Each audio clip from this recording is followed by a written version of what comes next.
talking about Cassandra Clare's newest book, Queen of Air and Darkness. This is the final book in the Dark Artifices trilogy, and I'm going to give you my thoughts on it. So if you haven't read the book yet and you are planning on it, this review does have spoilers, so please hit the pause button, come back after you read it. If you have read it already and you want to know what I think, meet me here in a few seconds.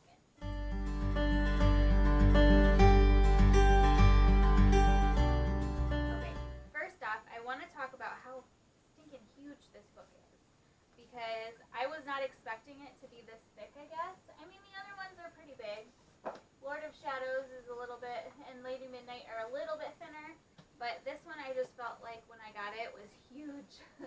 So, anyway, let's talk about the book. So this is book 3, this is the final book, and I have to say when I first started reading it, I was not sure if this was going to be the final book, because you get so far into the book and there's still so much stuff that needs to happen that it's kind of like you almost think it's impossible to get everything done and to resolve everybody's separate stories in the amount of pages that Cassandra Clare gives us. That is not the case, however. She does manage to do it. I will say, though, that I am looking forward to finding out whether or not she continues some of the storylines, because there are a few storylines. And again, if you've read the books, which I'm hoping at this point the only people watching this video are the people that have read this book, but at the end I feel like she sets it up so that way we find out more about Ty and Kit specifically are the two that I'm thinking of, along with a couple of other siblings for the Blackthorn family.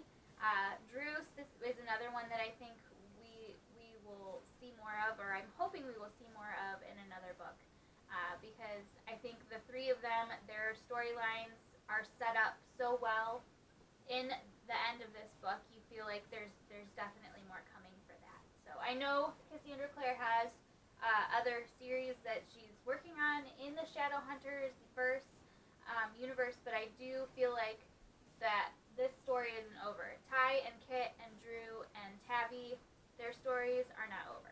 At least I hope so. So anyway, let's get more into the specifics of the book. So I do want to talk about one thing that I know a lot of people weren't happy about, and that was the relationship between Christina, Mark, and Kieran.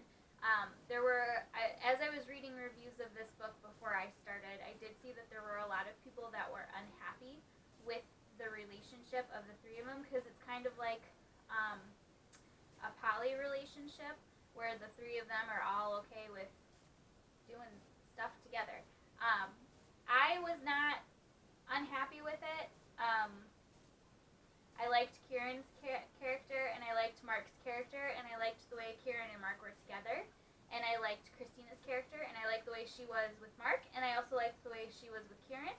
So I wasn't unhappy with the way things happened, and I do want to say that Cassandra Clare is one of the authors out there that likes to likes to put diversity into her books. She has very diverse characters right off the bat. So, like from the beginning of her Shadowhunter series, she's always had diverse characters, and I really think that that's a great thing to keep in mind when you're reading her books.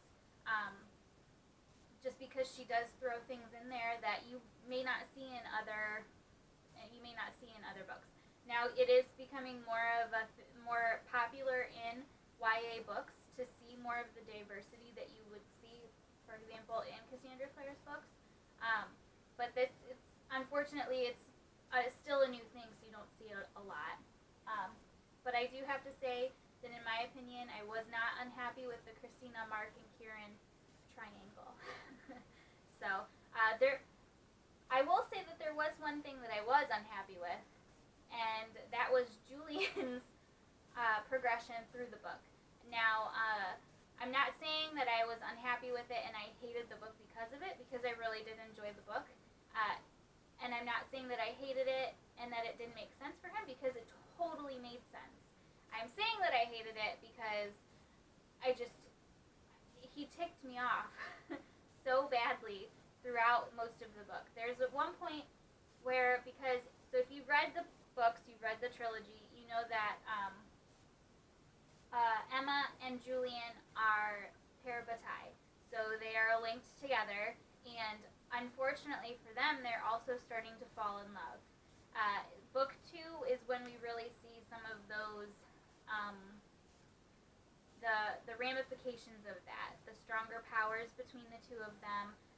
Emma was able to bring Julian back from the dead when that's not supposed to happen. Like, Julian was legit dead, and she did a rune on him, and he came back to life, pretty much. That's not supposed to happen. And they're also starting to feel,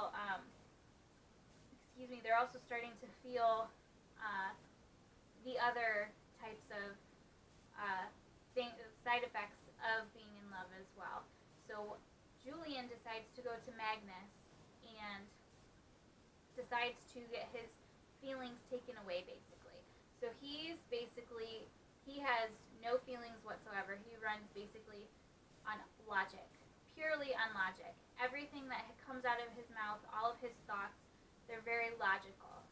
Which, Julian, let's be honest, he's always been a logical character, but he's also very emotional. He's very tied to his family. His siblings mean everything to him. Even though he's not the oldest, his older two siblings, Helen and Mark, they're half fairy, so they've been gone for a long time. So it was always up to him to take care of Drew and Livy and Ty and Tabby. That was his role for so long. So the reason it made sense for me for him to do this, even though I hated it and I hated the way his character did that, everything resolved itself in the end, but he was taking care of Emma because that's just who he was.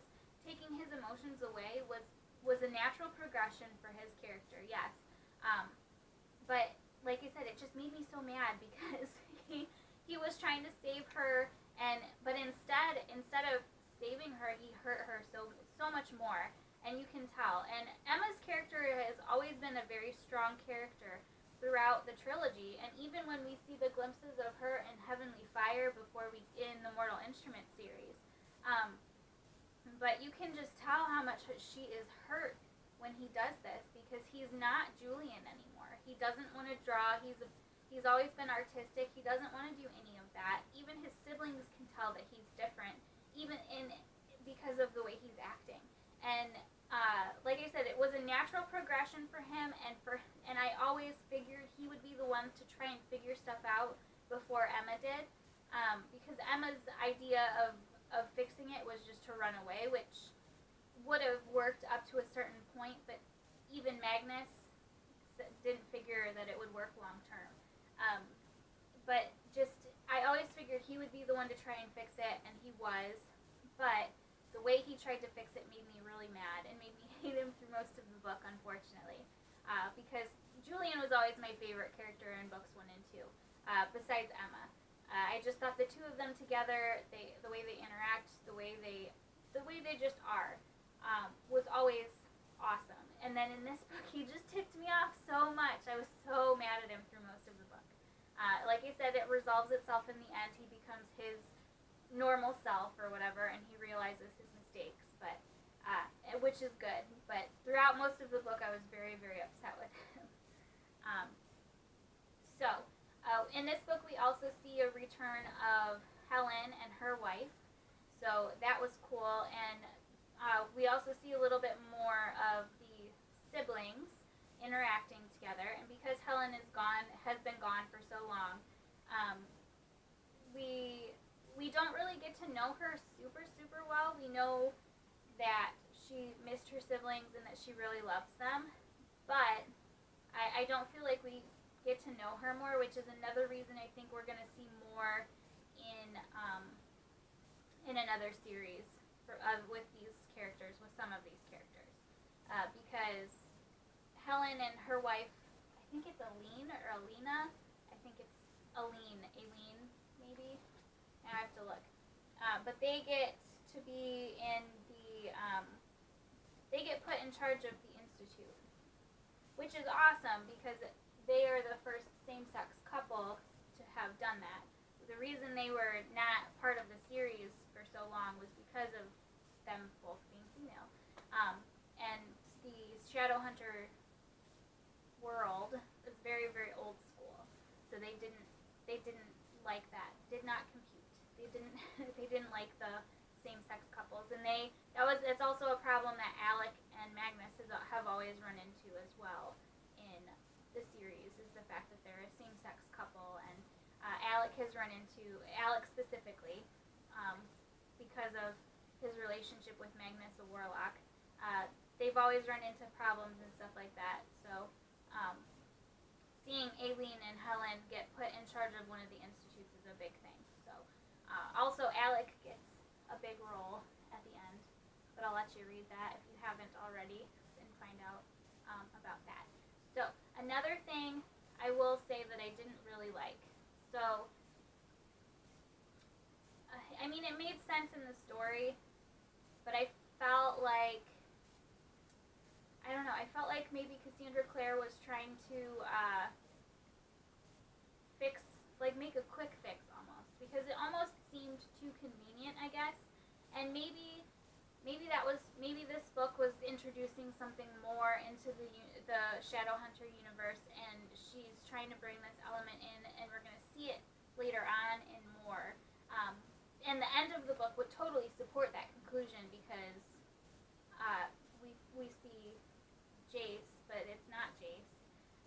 So in this book, she introduces different worlds, so parallel universes. And we find out that the King of Unseelie is trying to destroy our world and destroy magic, so that way there's just the fairies and just the Shadowhunters.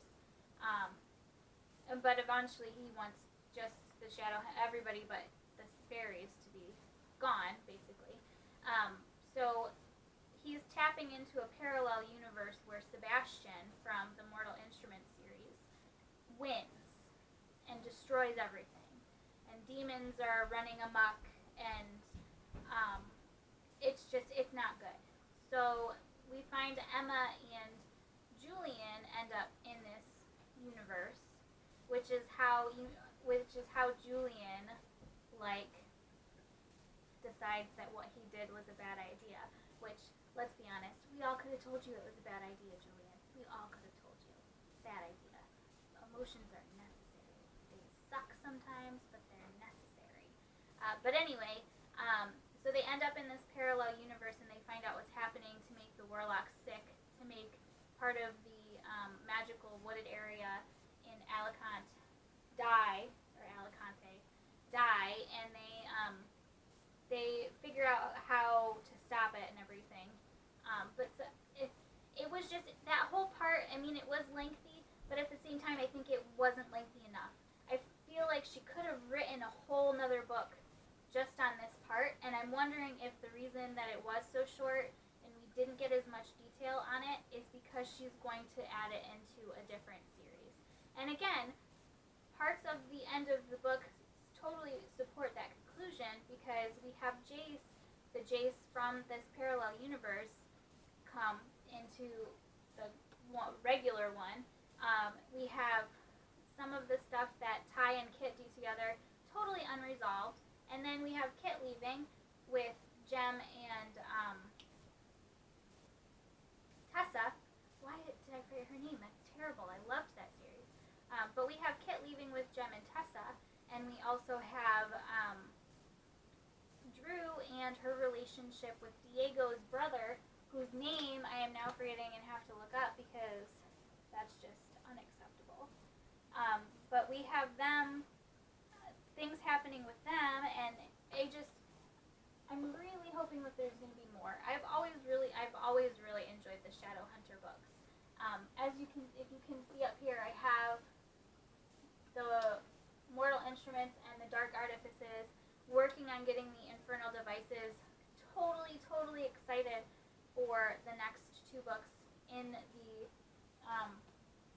Shadowhunter-verse to come out, along with I'm loving the Bane Chronicles, loving the Shadowhunter book collection of stories with Simon. I really hope that this is going to be continuing story again, because like I said, I want to know what happens with Ty, I want to know what happens with Kit, because their story story, their relationship together, I have this feeling that it's not over, and I'm really hoping that I'm right.